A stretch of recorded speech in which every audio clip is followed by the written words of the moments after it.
an apartment in New York City is completely different than anywhere else in the country. Co-ops, condos, board approvals, financial requirements. I mean, it is enough to make your head spin. But don't worry, because I've got you covered. In this video, I'm gonna walk you through everything you need in order to successfully buy an apartment in New York City. But don't skip a step, because if you do, it could cost you. Hi, and welcome to Luxury Living NYC, where I'm gonna be sharing some information with you that no other real estate professional is sharing. I'm Erin Wheelock, a licensed associate broker here at Keller in New York City, helping clients to buy and sell and navigate this New York City market. If you're serious about making New York City your home, then you're in the right place. There's a lot of steps in this buying process, but let's start at the beginning. Before you really get going, why don't you start checking out locations? Every neighborhood is different. Every neighborhood has its own beat to it. Every neighborhood has its own restaurants, its own flares, its own parks, its own etc. So the first thing that I would recommend is if you don't know where to live, you should start getting out there.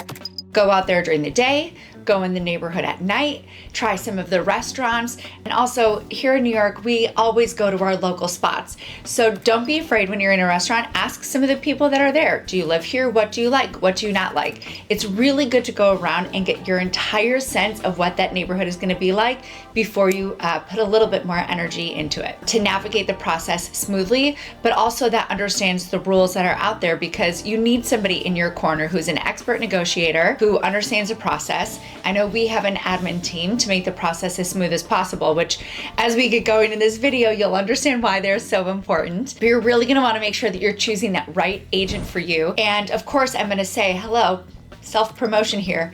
Our team, the Wheelock team, is absolutely amazing, and it's full of professionals that can help you get the job done. And that agent is going to be there to guide you through the whole process. They can help you with building rules, because that's all a little bit different too. So once we go through the needs analysis, so we can understand your wants and needs better, it will be a great opportunity for you to choose that right agent who's going to guide you through the process. Then I'm going to need you really to think about this.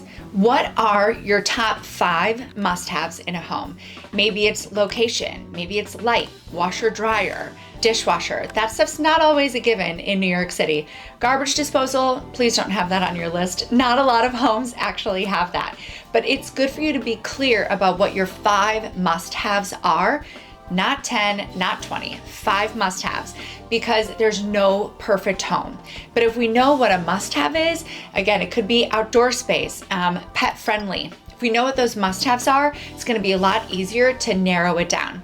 And then I always like to say, have an additional 5 wants, right? Maybe that want is outdoor space. I would love to have a lot of outdoor space, but I really must have light, right? The clearer you are on that, the easier this process is gonna be for you. Next, I wanna be clear about this. It is not mandatory for you to be pre-approved before you go and start looking at homes. However, we highly recommend it, and there's a few reasons. Number one, we wanna see what your comfortability is going to be with the interest rate that you're given from the bank, because your monthly payments are what's really important in that buying process. Or if you're gonna be purchasing all cash, just take a look at your funds and see, okay, how much do I wanna allocate to this purchase? Especially if you're financing though, understanding your buying power is very important. If you're self-employed or your business is very bonus driven, you definitely wanna make sure that you're talking to that financing professional, because what you think you may be comfortable spending or what you think you're comfortable with monthly payment wise, you might not be approved for. And what we don't wanna do is start going out there and showing you these $2-3 million apartments just to find out that might not be the price range that we're looking in. Or vice versa, go out and we're showing you these $2-3 million apartments, you get frustrated because it doesn't have everything that you want or your 5 must-haves, and then you go and get pre-approved and it turns out we should really be looking in the $5 million range, right? We just want that clarity up front. It's the best way for us to not waste your time. Now, when you are going and getting that pre-approval, just something to keep in mind, because we do have, of course, co-ops, condos, and townhouses here. Make sure that you understand what your down payment is gonna be. Most co-ops are looking at a minimum of 20%, but that could be more. I've worked in buildings that are 50% down. I've worked in buildings that don't allow financing at all. So make sure you understand how much money you're willing to put down, and then be sure to have some extra money left over for closing costs, which we'll get to later on. So now here we are, we understand your buying power, you know what locations you wanna be in, we have your top 5 must-haves, now we're gonna get looking. Just so you know, most places show on Sundays. Saturday is more of a rental market day in New York City, but we are always here to make sure that we get you in. One thing I would recommend though is it's good to see a few back to back. Probably somewhere between 3 and 7 is going to be what you're looking at in a day. Any more than that, they're all just going to become jumbled in your mind. So we don't want that. But if you're just doing one-offs, that's okay as well, but we can usually maximize your time by getting you into a few at once. So what we'll likely do is set you up with some listings. We'll start sending some things over, but of course, if you see something on your own, don't be shy, send it our way. We're happy to get you set up and get you in. But one thing to keep in mind that's different in New York City than most places out there is we have to show our own listings. We don't really use lockboxes or some showing system like so many other states and cities. So be sure to give some time. 24 hours, we can usually make something happen, but I would highly recommend setting up your schedule with us at least 48 hours in advance, because there's a lot of people that we need to be working with to get their schedules ready so that we can get you through a smooth tour in the city. Now, we're gonna be going into the units. A few things. Always have your poker face on, right? Because we don't want that seller's agent who's going to be there to know what you really think about the space in case you absolutely love it. So have your poker face on. Your real estate professional will be asking some questions to make sure that we have a better idea of what's going on in the building. We want to find out, when was local law 11 done last? We want to find out, are there any assessments on the building? So assessments happen when the building needs some more funding. For instance, local law 11, which is when they go through and they repoint the bricks.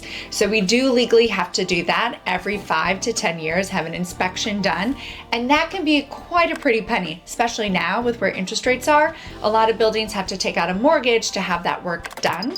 So we want to know, are there any assessments, right? A monthly assessment is going to be something on top of either your monthly maintenance if you're in a co-op, or your monthly common charges if you're in a condo. That extra fee is going to be going towards, maybe it's building out the lobby, updating the roof, local law 11, which I mentioned. It could be for an array of things, even just building up the reserve fund because they just did a lot of work in the building. But whatever that is, we want to make sure that we're asking while we're in the apartment, are there any upcoming assessments, which the listing agent should know. Now, when you're touring this apartment, make sure you have your 5 must-haves top of mind. And just so you know, this can change sometimes when you get into apartments. I've had it before where someone was like, I really want outdoor space, and then it turned into, forget the outdoor space, I'd rather have an amazing view. So it can change, but make sure that you have that top of mind so you can really start narrowing it down. And then one thing that we always recommend is after every apartment, rank it. Again, most people are seeing between 6 and 9 homes before putting in an offer. Some people it's just 1. Some people they want to see 10 to 12. But we would say like 6 to 9 is usually the sweet spot. But that's a lot of apartments. So it's always nice to really rank it at the end of seeing that unit before you get into the next one. And that ranking can change, but it's one way to kind of keep them straight in your mind of what you liked, what you didn't like, etc., etc. One thing we also recommend when you're in there, if the listing agent allows it, is let's get a video. We are always happy to get that video of inside the unit for you. However, a lot of buyers do prefer to take a video themselves just so they can see it through their lens, right? It might be something where, as a buyer, there's things that are really important to you, so you might spend a little bit more time in that area, get closer into a pantry or some cabinetry if that's something that's really important to you in the kitchen. So don't be afraid to ask if you can take a video, and don't be afraid to ask us if we can take that for you. We'll upload it into a Google Drive folder so that you can review everything afterwards if you'd like. When you're in a unit, one thing that we do recommend is sit down in the living room, right? This is a big decision. It's a place that you're going to be living in for a while. So why not just take a seat on the couch in the living room and feel, okay, what would it feel like to live here? That's really what we want. We want you to be able to have your emotional process through buying while we're focused on the facts and the logistics. So we can help you with that while you're really getting a sense of the feeling, right? If you like to entertain, does it seem like a space that could fit the table so you can host guests of 10 or 12? If you also like to entertain, you might want to make sure that that kitchen feels like you could be in there while other people are in the living room, or is it open the way that you want it? You take your time in that unit and just feel and experience what it would be like to live there. Now we've gotten down to your favorite apartment and we're gonna go in with an offer. Also, if you're torn between a couple, don't worry, we can put in a couple of offers. Offers are not binding in New York City. Another thing that I really wanna mention to you is that new development here works a little bit differently. So if you're looking at new development, please understand we're gonna be negotiating two prices. You have the asking price and you have the full price. What do I mean by that? Well, in new development, you're gonna have some added prices and it's gonna be a little bit different in every building. However, this is what you should plan on. You'll have the asking price and then they're always gonna ask for the buyer to pay the New York City and New York State transfer taxes, which is gonna be just a little below 2%. Then they're also going to usually ask you to put 2 months of common charges into a reserve fund to start that reserve fund for the building. They might also ask for you to put money towards a resident manager unit. I had somebody recently ask us to pay a certain percentage towards an engineer. They didn't get it because we're really good at our job. But anyways, I digress. But just know when you're looking at new development, you're gonna see the listing price tag, but there's actually the larger price tag that we're gonna be negotiating from. Because oftentimes in new development, they wanna keep the integrity of the price, and then they'll negotiate on concessions with the seller's fees. Attorney fees, again, that New York City state transfer taxes, etc. However, in a hot market, and we will make sure we let you know, but in a hot market or a building that's selling out pretty fast, they're likely not going to concede on any of that. And it's just something good for you to know in advance that that listing price in new development is only the listing price. You have an added price on top of that where we're going to be negotiating from. And of course, working to get you the best deal. Before we put in an offer, we are going to be calling up the listing side and we're going to be asking some questions, right? If it's new development, we're going to try and get an understanding of what they've been doing in the past with other buyers so that we can set proper expectations for you. Again, maybe they're not negotiating on anything, or maybe they are, and we should ask more for this or ask more for that. We're going to find out to make sure that we're guiding you properly. If it's a resale, it could be something where, okay, the seller really wants their price. They're willing to give more on price if you're willing to be more flexible on the closing timeline so that they can purchase a home somewhere else and move, right? We're going to find out what those motivation factors are for the seller so that when we start talking to you about pricing for our offer to go in, we're negotiating properly based off of that motivation of the seller. Now we're ready to put in an offer. So exciting. Here's what we're going to need. We're going to need your pre-approval or proof of funds if it's all cash.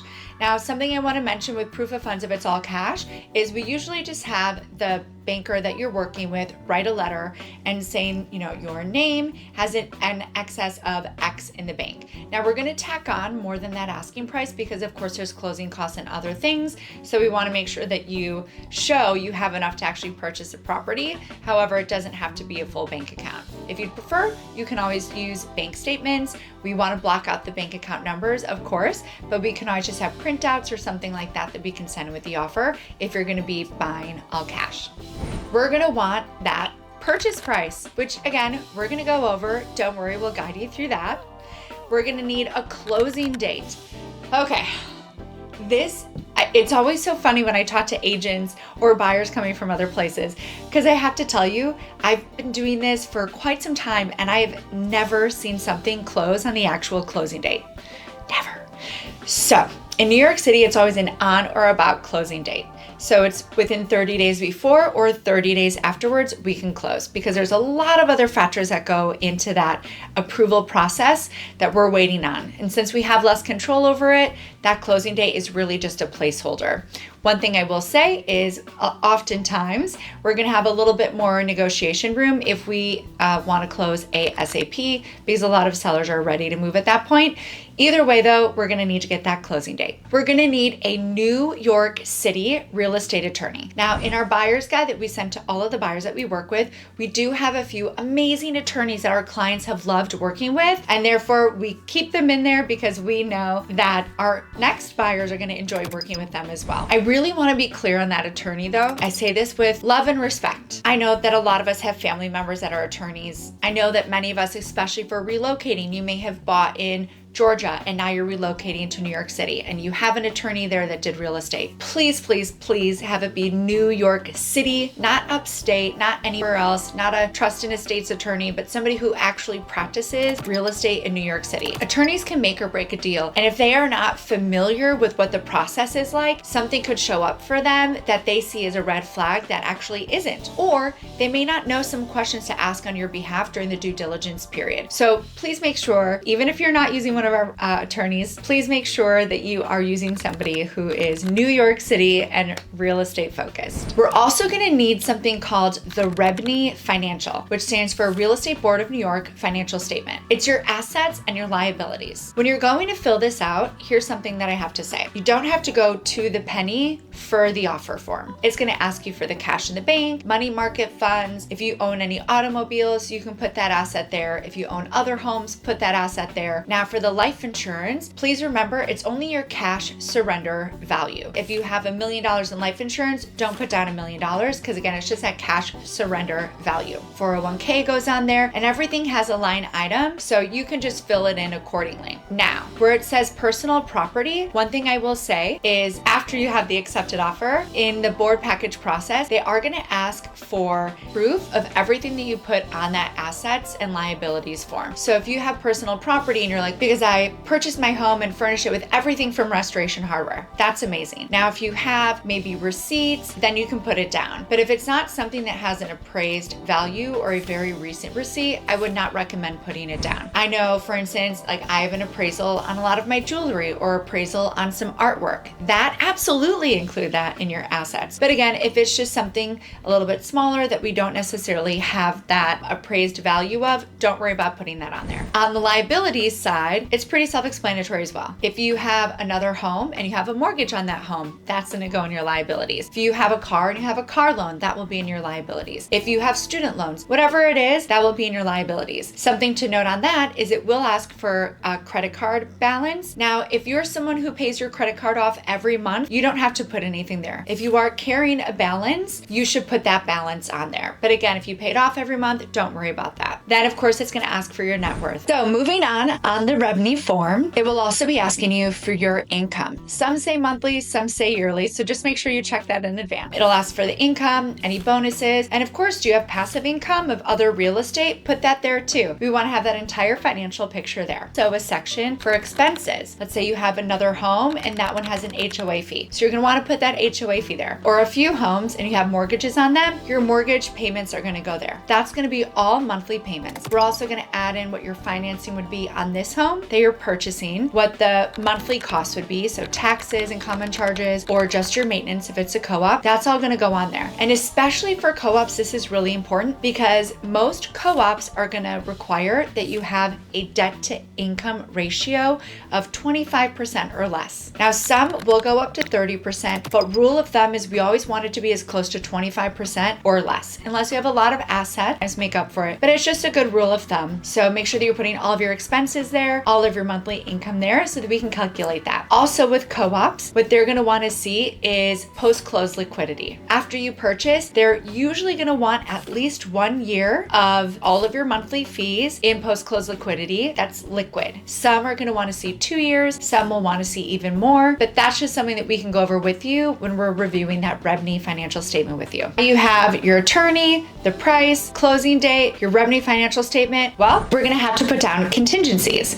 Contingency is really a provision for unforeseen events or circumstances. For instance, knock on wood, financing contingency. So let's say something happens to the company you work for, your job, and right before we get to that closing table, the bank says, sorry, we can't finance this anymore. Unfortunately, that means you won't be getting the home, but it does mean that you'll be getting your deposit back. You could also have a contingency on a bookcase being removed or something being put in. But the main contingency that we see is really going to be that financing, not inspection. which we'll go over next. Okay, I want to be very, very clear when we talk about inspections for the offer. I will never, ever, ever guide someone to not do an inspection if they want one. It's not what we're going to talk about here. If you want an inspection though, it does have to go in the offer. And the reason it's not a contingency is because that inspection happens before you sign the contract. So technically that contract is not going to be contingent on you doing an inspection because you've already done it before you're signing. Here's how inspections work in New York City. Now, if you are looking at buying a townhouse, we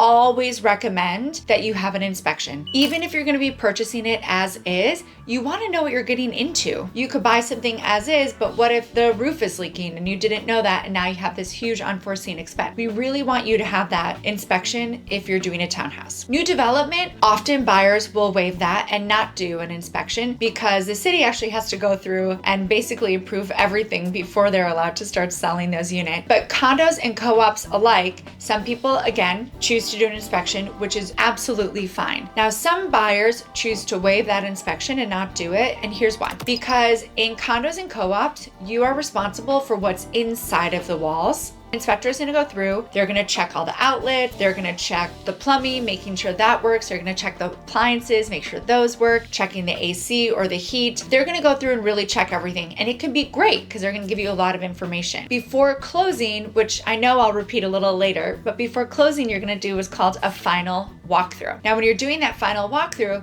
we're going to go through the apartment, test all of the outlets, we're going to test all of the overhead light, we're going to check the appliances. So we're going to make sure that all of those things are left in working condition. And that's why some buyers decide, hey, why am I going to pay $800, $600 more, whatever that inspector is charging, when I'm going to do a final walkthrough at the end. Now, that is always up to you. Just note that if you do want an inspection, as soon as we have the accepted offer, you're going to want to call that inspector right away so that we can set that up. Have what we need to make an offer. So exciting. So next, we're going to go into negotiations. Every seller works differently. We are strong believers that time kills deals. So let's move as quickly as possible. Let's try to put that pressure on them so that we can get you the accepted offer. However, please note, it doesn't always work that way. So sometimes it'll take a little bit of time to hear back. This new development, oftentimes there's multiple people, like the sponsor, they always have to get prices approved at the bank. So they may have a quick response, but it may be a few people that have to talk before they get back to us. So let's have in mind that we want to keep this moving and really get back to people as quickly as possible. But sometimes it's either A, better that we don't. If we have a little bit of leverage, we'll help you out with that one. Or B, maybe the seller is just a little bit slower at getting back to us, in which case just be prepared, right? Doesn't always have to go super quickly, but we do want to be ready for it too.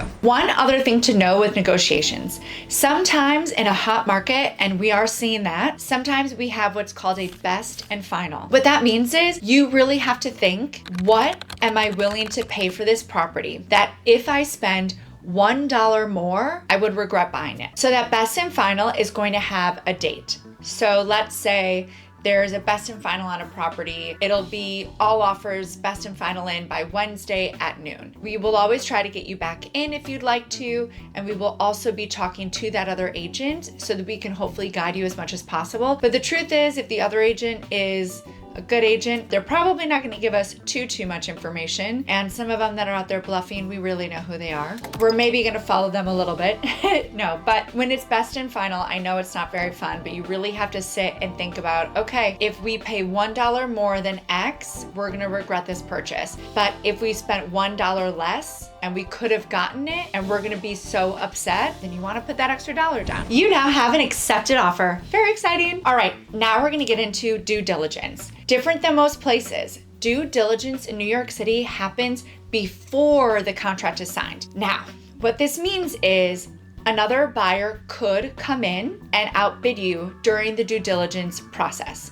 Now, you're not going to put any money down before due diligence. We're going to try to move as fast as we can, which is also why our team is fabulous. And your attorney is going to move as fast as they can to really get you into that contract. So during due diligence is when your real estate attorney is the most important piece of the puzzle. They're going to be talking to the building management company if it's a condo or a co-op. They're going to be getting things things like the last 2 years of the building's financials. It's important for you to see. Your attorney is going to see, hey, is there a mortgage on the building that's coming up that was at 3%? Because now that mortgage rate is going to go to 6-7%. So you need to know that that means your monthly fees could go up, right? They're also going to check, are there any litigations going on in the building? Building have at least 2 to 3 months of reserves, right? Or more, 6 months of reserves, right? They're going to find out how financially healthy that building is. Your attorney is also going to be looking into any issues that the building has had. It's also going to look into any issues that the building has had. They're going to read the board minute, because that attorney is going to find out for you in the board minutes, okay, everybody who's lived in the top floor of the building has had 1 to 2 leaks over the last 5 years, right? They're going to find out all of that information that you need to know to make sure that you're getting into the right building and a good building. And of course, at the end, it's going to be up to you, but they're going to get all of these rules of the buildings. They're going to get all the finances of the buildings. They're going to get a bunch of questions answered for you. And then before you sign the contract, they're going to review everything with you. But again, I just want to be clear, during due diligence, that apartment is not yours yet. It's actually not going to be yours until we close, but just keep in mind, because good agents are still going to hold open houses while you're doing due diligence. And that period right now, it used to be much quicker, but right now for condos and co-ops, we are seeing it like 7 to 10 business days. So you can ask the questions of management. The attorney's going to be able to put in their questionnaire, get the answers back, work with management, ask follow-up questions, etc. So just know that that could take 7 to 10 business days is what we're seeing on average. Now, if you're looking into a building, your attorney is also going to be doing some work there, right? They're going to see, are there any liens on the property? They're going to gather information with a title company. They're going to see, is it clean title? You'd be surprised what people are trying to sell out there. They're going to double check, hey, this place was recently renovated. What's been filed with the Department of Building? Was this renovation done legally? You always want to know that, right? What if they put in an extra bathroom and it turns out it wasn't legal? Or they made a single family a 2-family, but the certificate of occupancy is still a single family. These are all things your attorney is going to find out for you. Also, during that due diligence period is when you're going to do that inspection, if again, that's something that you wanted done. So that's why as soon as we have that accepted offer, we are calling that inspector and we are setting a time to get them in ASAP so that we're not losing any time on you getting that apartment. Due diligence is done. Now you're going to be asked to sign the contract and put down a 10% deposit.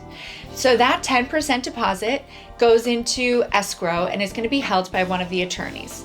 So just make sure that once we have that accepted offer, if you're moving some money around, you need to liquidate some stocks, make sure you're getting that 10% ready to go down so that when due diligence is done, you're signing the contract, you are receiving wire information and you are able to send that 10% over so that we can secure that property for you.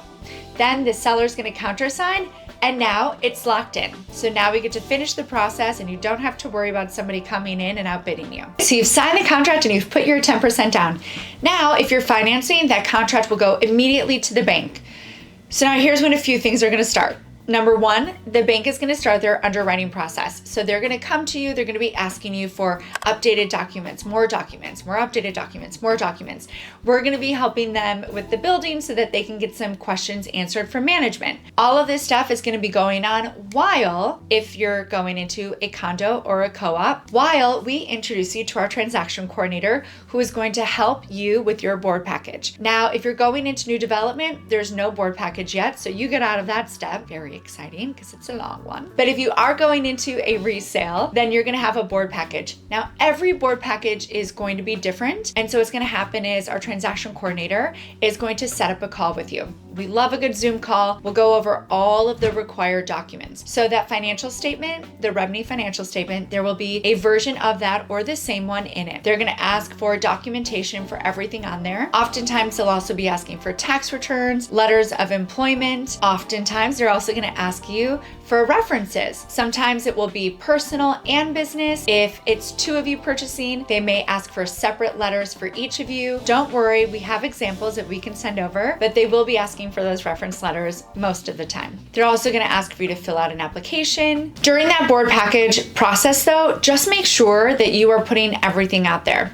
because after we finish this, it's going to go to management. If they see, oh, well, you actually own a few homes and we don't have any documentation for it, they're going to ask for you to supply that extra documentation. So just make sure that you are forthcoming with everything in that board package process, because if we don't find it out, then they're going to find it out. They're going to come back. We're going to waste time. So let's just make sure we're forthcoming with everything, filling that out. And again, our transaction coordinator will walk you through that and we'll put together that board package. Now we have the board package complete. Now we're going to wait for the bank to be finished with their underwriting so that they can send over their commitment letter. That commitment letter will go into the board package. And by the way, your contract will say a specific amount of days that you have to turn in that board package. Don't worry, we'll put that on the calendar for you and we'll make sure that our transaction coordinator is aware and follows those guidelines, because we always want to be following what that contract is saying. So you're going to have a certain amount of time to get all those board package pieces together. We'll get that commitment letter together, and then this board package will be ready to go into management. So management, condo or co-op, they're going to go through, they're going to make sure all of the numbers are matching everywhere, right? If you wrote down you have $1 million in the bank, they're going to make sure it's $1 million exactly on that bank statement that you sent to them. So they're going to cross-reference everything, confirm the employment, and make sure that that package is ready to go to the board. Now, if you are purchasing in a condo, the board only has first right of refusal. So keep that in mind. If you're purchasing in a co-op, that co-op board is going to review it, and then they're going to request an interview. So don't worry about the board interview. Beforehand, we'll prep you. We have a board interview cheat sheet that we'll send over, and then we're going to make sure to hop on a phone call with you to go over it if you'd like, or if you're like, forget it, we already know what we're doing, that's fine too. So some board interviews are going to be done in person. I would say more recently, we've seen a lot of them done over Zoom, but I know there's one building, it's hysterical, but a couple of the board members will be like, hey, there's a bar around the corner, let's meet there. So every board is going to be a little bit different in how they do that and how they review it. Now keep in mind, some boards will only review it at their board meeting, which is once a month. So if that's the case, we're always going to try to make sure that we're getting you in beforehand so we can help you to hit your ideal closing timeline. But just keep it in mind, some are only going to do it once a month. And then some boards will get an electronic PDF and they'll review it. And then once enough people have reviewed it, then they'll discuss it and then they'll be calling you, or I should say management will be reaching out to you for your interview. So at the interview, I've heard a few things. I've heard that some boards are really just saying, hey, here's what we've done in the building. Here's this, here's that. How do you like this? How do you like that? And it's a breeze and they're really just getting to know you. And then some have even told you you're approved on the spot. And then we've had some boards that don't quite work that way. They're going to ask you, what are your intentions with the property? Do you plan on doing renovation? What about this? They might ask you some clarifying questions about your finances. So every board works a little bit differently. So just be prepared for that. But again, we'll have you ready to go with our cheat sheet and then a phone call if you'd like. You're going into a condo. Congratulations. They have waived their first right of refusal and you now get to move towards a closing. And if it's a co-op, congratulations. The board told management that you're approved and the management company will send to the attorneys or us and we'll circulate a letter of your approval. We're almost there, but not quite yet. There are a lot of people involved in closing. The attorneys are really the people who are most involved in terms of setting up the closing. At this point, we as real estate agents, our schedules just don't matter, but we will of course be on top of everything to make sure that we get that closing scheduled. The bank to offer clear to close, which is just a final button up with their underwriters. Because if it took some time for the board to approve it, they may need updated documents from you to make sure that the finances are where they need to be. Or I should tell you, and I probably should have said it earlier, not your home yet until we close. Please do not change jobs. Please do not order furniture for delivery. Please do not end your lease early. I've seen all of these things happen. They're all not good. So please make sure that you don't do any of those things until we have the closing date and we are closing. Nothing is worse than getting the phone call of, hey, well, we already scheduled all of our furniture to be moved in on this date. We can't really do anything about it. And I know the bank will tell you as well, please don't change jobs process. So that's why they do the final underwriting. Then they're going to give us clear to close. And then once we have that clear to close, the managing agent and the transfer agent at management are going to start preparing documents. So they're going to be preparing documents. They're also going to be working with the building's attorney for closing, and they're also going to be working with the bank's attorney for closing. Someone at title, if it's a condo, and then of course, the buyer, the seller, and your attorneys. So it's a lot of people that they're scheduling closing for. If it's a co-op, that will take place at the managing office. And if it's a condo, it'll usually take place in one of the attorney's offices. And of course, if it's a townhouse, aren't you glad that you bought a townhouse? You didn't have to go through that entire process. Bank is ready. You can get to closing and the attorneys will schedule that with title as well. Our closing date has been scheduled. Congratulations. As I said previously, we're going to have that final walkthrough. So we're going to meet you at the property within 24 hours of the closing. Sometimes we'll do it the night before if it's an early closing. Sometimes we'll do it the morning of if it's an afternoon closing. We're going to test all the electric. We're going to test the appliances, turn on the showers, flush the toilet. We're going to make sure that everything is in working condition. We're going to make sure there's no huge holes in the walls from people moving things out. We're going to go through everything. Now, if something isn't working that is supposed to be working, what's going to happen is we're going to take photos of it. We're going to send it to the attorneys and we're going to find out some sort of either a credit or perhaps they'll just hold money in escrow and the seller will have it fixed. Oftentimes we've had it where we just make a call to the super, they come up and all of a sudden it's working. So if something isn't working, don't worry. We're going to make sure that there's either compensation for it or money held in escrow until it is fixed. But that's always going to be handled by the attorneys at that closing. Everybody walks away with a win-win. Prior to closing, you will be getting a closing statement from your bank and from your attorney. They're going to tell you exactly how much money you have to wire, who it's going to, and then sometimes they'll ask you to get specific checks and bring those, or sometimes the attorney is going to be cutting checks from their escrow account. It always works a little bit differently, but it's usually a few days before closing. They're going to give you time to be sending that money to where it has to go. And the closing is usually not that quick. So just be prepared to be there for a couple of hours. Are going to be closing power of attorney. Please don't wait until last minute to have that done. Make sure to do that a few weeks in advance. Get power of attorney paperwork signed in advance so that there's nothing holding us up at that closing table. Then afterwards, congratulations, the home, condo, co-op, townhouse is yours. You're going to get keys either there or sometimes they'll be at the building and released. So we'll make a phone call for you or the seller's agent might or the attorneys might, but those keys will be ready for you and now you have your new home. And then don't forget, if you need movers, painters, we have all of these vendors that have worked with our clients. We are happy to send your way and we are just so excited that you have been able to make this new purchase. Well, now you have the ultimate guide